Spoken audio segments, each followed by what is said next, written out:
Lord, who may dwell in your sacred tent, who may live on your holy mountain. The sacred tent is the tabernacle, the sanctuary that God commanded Moses and the Israelites to construct so that as they traveled from Egypt to the promised land, as noted in Exodus 25:8 and other passages, he would have a place to dwell among them. The holy mountain refers to the mountain mentioned in Psalm 2, upon which God said he would set his messianic king to reign forever. We see also in First Chronicles 22 that David instructed Solomon and the Israelites to build the sanctuary of the Lord God. That is the temple that will be built for the name of the Lord God. The name of the Lord God referring to everything he is, his character, his righteousness, his holiness, his revelation to God's people. These two questions become particularly relevant in view of Psalm 14, where God's indictment of the entire world is that nobody seeks him. Everyone's conduct is vile. Even though there is a note of hopefulness at the end of Psalm 14, by asking these questions, David has not completely resolved it to his satisfaction.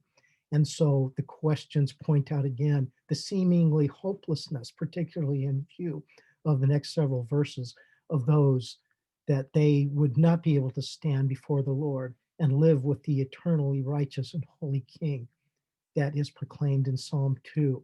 So we look at these characteristics, and if you're honest like me, you'll see that there's no way I can be blameless. There's no way I can be righteous according to these standards.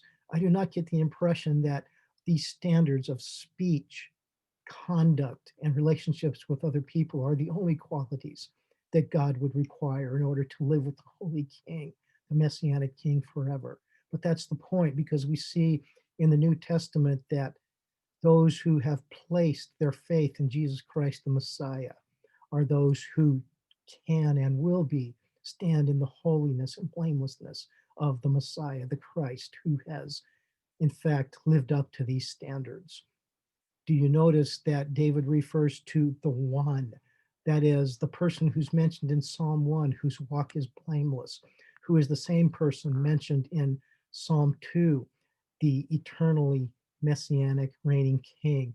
And so we see, in light of the New Testament passages, that believers in Jesus Christ will stand holy and blameless before the Lord God, because Jesus himself, this messianic king, has fulfilled these qualities.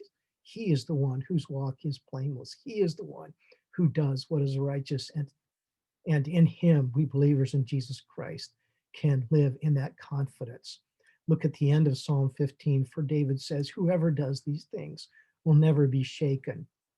Whoever changes the focus from the one who fulfills these requirements to those who put their faith in him, who stand in him because he has fulfilled these requirements.